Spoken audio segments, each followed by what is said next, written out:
Good morning, students. Your history book, lesson 5, When People Rebel, 1857 and After. अब तक हमने जो पिछले चैप्टर्स गए हैं उनमें जो डिटेल्स आई हैं उसके बारे में कि ईस्ट इंडिया कंपनी जो थी उसने बहुत सारी लोगों को बहुत ज़्यादा इफ़ेक्ट किया था। उसने ऐसी ऐसी पॉलिसीज़ बनाई जिससे कि क्या है, लोगों के जो इंटरेस्ट से उनको बहुत ज़्यादा नुकसान पहुंचा और लोगों के जो सेंटिमेंट्स थे वो बहुत ज़्यादा हार्म हुए। इस वजह से अंग्रेज़ जो थे वो क्या करते रहे, जैसे राजा रानी थे, किसान थे, ऐसी ऐसी पॉलिसीज़ उनके लिए बनाते रहे जिससे क्या हुआ कि वो उनका नुकसान जो था वो करते चले गए। Nawab lose their power. Since the mid-18th century, Nawabs and Rajas gradually lost their authority and honor. 18th century की मिड तक आते आते जो नवाब्स थे या राजास थे, क्या हो गया कि उनकी जो शक्तियाँ थी, उनका जो ऑनर था, उनकी जो रिस्पेक्ट थी, वो सारी की सारी क्या होनी शुरू हो गई थी, ख़त्म होनी शुरू हो गई. Residents had been stationed in many courts. The freedom of the rulers reduced, their armed forces disbanded, and their revenues and territories taken away by stages. जो नवाब थे उनका जो फ्रीडम था वो उनसे छिन गया था, उनका फ्रीडम उनसे छिन गया और उनकी जो पावर्स थी वो बहुत ज़्यादा कम हो गई और उनके जो जैसे टैक्सेस लेते थे या उनकी जो टेरिटरीज़ थी उनके ऊपर उनका कंट्रोल था, जो उनकी आर्मीज़ थी, ऐसे ऐसे कंट्रोल्स जो थे वो उनके हाथों से छीनने शुरू हो गए. Many ruling families tried to negotiate with the company to protect their interests. However, the company, confident of its superiority and military powers, turned down these pleas. बहुत सारी जो ऐसी रूलिंग फैमिलीज़ थी उन्होंने नेगोशिएट करने की कोशिश की, उन्होंने जो अपने इंटरेस्ट थे उनको बचाने की कोशिश की, लेकिन ऐसा वो नहीं कर पाए. जैसे कि Rani Lakshmibai of Jhansi wanted the company to recognize her adopted son as the heir of the kingdom after the death of her husband. जैसे कि एग्जाम्पल के लिए आप रानी लक्ष्मीबाई ले सकते हो. उसने वो क्या चाहती थी कि उसके जो पति थे उनकी मृत्यु हो गई थी और वो चाहती थी कि जो उसका अडॉप्टेड सन है उसको राज सिंहासन पर बिठा दिया जाए. और जो नाना साहेब थे, the adopted son of Peshwa Bajirao too pleaded that he be given his father's pension when the latter died. अब वो भी एक अडॉप्टेड सन थे.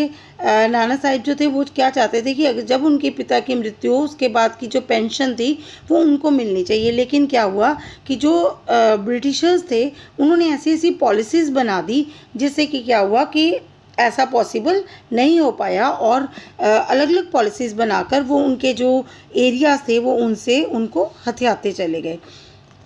In 1801, a subsidiary alliance was imposed on Awadh, and in 1856 it was taken over in the name of British rule was needed to ensure proper administration. 1801 में उन्होंने क्या किया था, एक सब्सिडरी अलायंस की पॉलिसी अडॉप्ट कर ली. Subsidiary alliance क्या था कि कोई भी जो राजा होता था, जो भारत का राजा, उसको क्या करना पड़ता था, ब्रिटिशर्स को एक सब्सिडी जो थी वो पे करनी पड़ती थी. और वो किस लिए करनी पड़ती थी कि जो उनकी आर्मी, ब्रिटिश आर्मी जो है उसकी मेंटेनेंस पर जो भी खर्चा आता था वो खर्चा जो था इंडियन रूलर्स जो होते थे वो सब्सिडी की फॉर्म में उनको पे करते थे. In 1856, Governor General Canning decided that Bahadur Shah Zafar would be the last Mughal king. अब अंग्रेज़ जो थे वो क्या चाहने लगे, मुग़लों के साम्राज्य में अंग्रेज़ों ने इंडिया में एंट्री ली थी, लेकिन अब उन्होंने क्या चाहा कि ये जो मुग़ल साम्राज्य है इसको ख़त्म कर देना ज़्यादा सही रहेगा. और उन्होंने क्या किया, उन्होंने अनाउंस कर दिया कि बहादुर शाह ज़फ़र जो है ये क्या होगा, लास्ट रूलर जो है वो रहेगा. और उसके बाद इसको क्या होगा, लाल किले से जो उसके आगे बच्चे होंगे उनको लाल किले से बाहर निकाल दिया जाएगा. The peasants and the सिपाहीज़.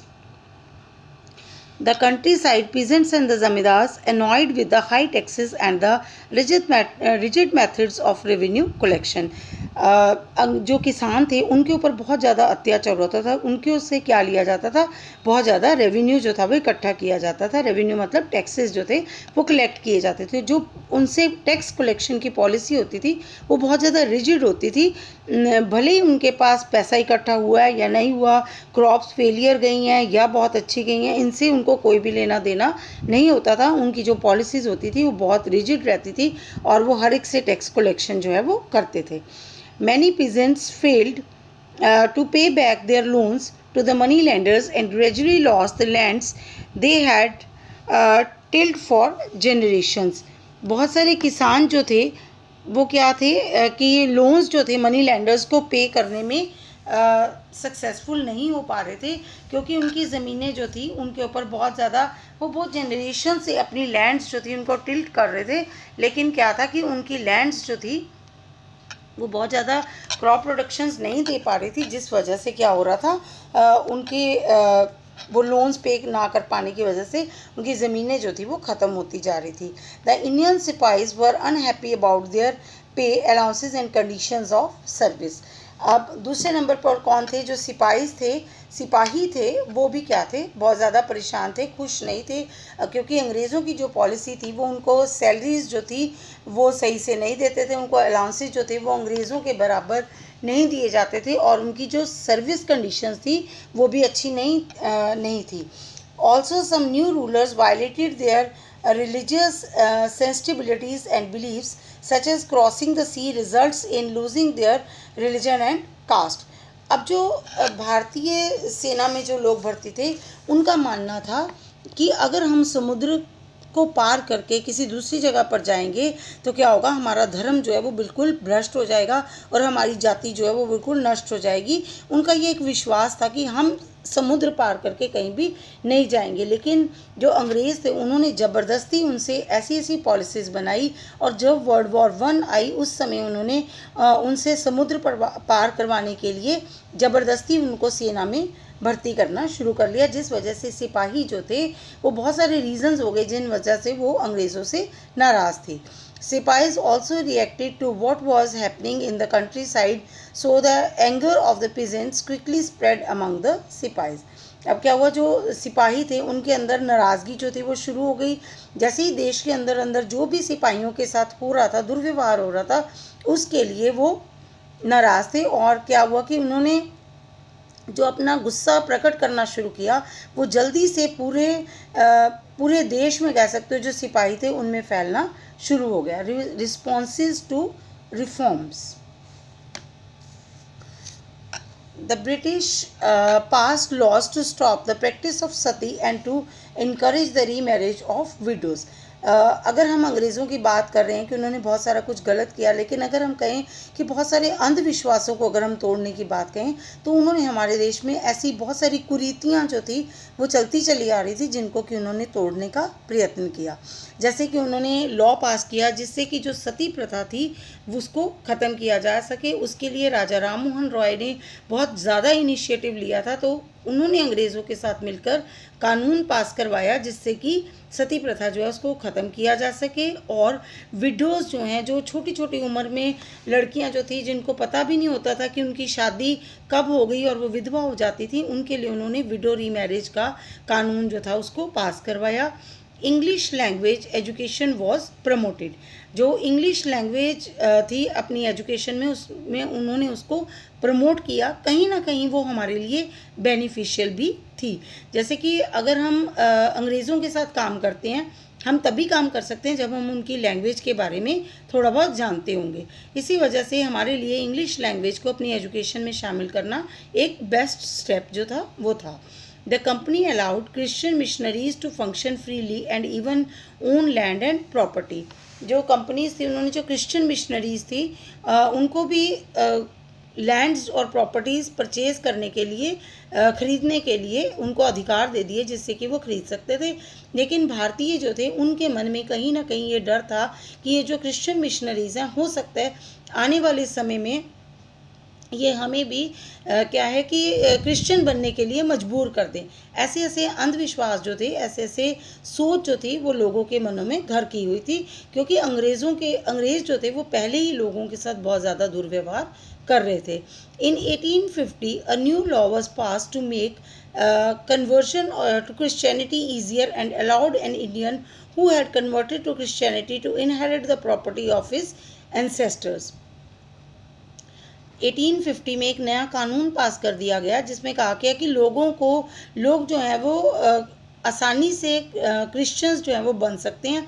अगर वो बन जाते हैं तो उनको उनकी प्रॉपर्टी, जो उनके इंसेस्टर्स की प्रॉपर्टी है, वो उनके हाथों से कभी भी नहीं छीनेगी। Through the eyes of the people. A mutiny becomes a popular rebellion. A massive rebellion that started in May 1857 and threatened the company's presence in India. अंग्रेज़ों ने बहुत ज़्यादा अत्याचार शुरू कर दिए थे, जिसके विरुद्ध एक विद्रोह जो था वो 1857 में स्टार्ट हुआ। इस 1857 के विद्रोह को आज़ादी का पहला युद्ध फर्स्ट वॉर ऑफ इंडिपेंडेंस का नाम भी दिया गया, जिससे कि क्या हुआ कि कंपनी जो थी उसको कहीं ना कहीं डर पड़ गया कि हो सकता है कि जो लोग हैं विद्रोह करने के बाद क्या कर दें कि हमारे को यहाँ से शायद जाना ना पड़ जाए। पहले ही बहुत सारे कारण हम ऊपर से देखिए, आप लेसन में पढ़ते चले आ रहे हैं कि बहुत सारे रीजंस बने, लेकिन उसमें एक चिंगारी का काम जो जिसने किया वो सिपाही म्यूटनी थी। Sepoys mutinied in several places beginning from Meerut. जो सिपाही थे उन्होंने ये जो स्टार्ट किया, अपना विद्रोह जो स्टार्ट किया था, उन्होंने मेरठ से स्टार्ट किया था। A large number of people from different sections of society rose up in the rebellion. अब क्या हुआ कि बहुत सारे लोग जो थे वो क्या होने शुरू हो गए, उनके साथ जुड़ना शुरू हो गए। अब ये सिपाही म्यूटनी थी क्या? सिपाही म्यूटनी थी कि जब सिपाही होते हैं वो क्या करते हैं, अपनी राइफल जब फिल करते हैं तो उसमें जो कारतूस भरे जाते हैं उसके ऊपर एक कोटिंग होती है जिसको कि मुंह से उतारना पड़ता है और फिर उस कारतूस को यूज़ किया जाता है।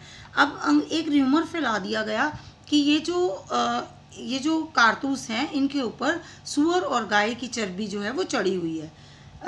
अब जो मुसलमान थे वो सूअर की जो चर्बी थी उसको मुंह नहीं लगाना चाहते थे, और जो भारतीय थे वो गौ की चर्बी को मुंह नहीं लगाना चाहते थे, जिस वजह से उनके अंदर क्या हुआ, एक विद्रोह की भावना जो थी वो शुरू हो गई और उन्होंने अपने विद्रोह जो था उसको मेरठ से स्टार्ट कर दिया, फ्रॉम मेरठ टू दिल्ली। मेरठ से स्टार्ट करके धीरे धीरे ये इनका विद्रोह जो था वो दिल्ली तक पहुंचना शुरू हो गया। On 29 March 1857, a young soldier, Mangal Pandey, was hanged to death for attacking his officers in Barrackpore. ये विद्रोह क्यों भड़का? जब एक मंगल पांडे नाम का एक सिपाही जो था उसको फांसी पर लटका दिया गया, क्योंकि उसने जो अंग्रेज अफसर थे उनके ऊपर अटैक किया था। Some days later some sepoys of the regiment at Meerut refuse to do the army drill using the new cartridges which were suspected of being coated with the fat of cows and pigs. On 9 March 1857, 85 sipahis were dismissed from service and sentenced to 10 years in jail for disobeying their officers. और बहुत सारे सिपाही जो थे उनको क्या कर दिया गया, उनकी सर्विस से डिसमिस कर दिया गया और 10 साल के लिए उनको जेल में डाल दिया। और जेल में डालने का जो कारण था वो ये बताया गया कि उन्होंने अपने अफसरों को की आज्ञा का पालन नहीं किया, इस वजह से उनको जेल में डाल दिया गया।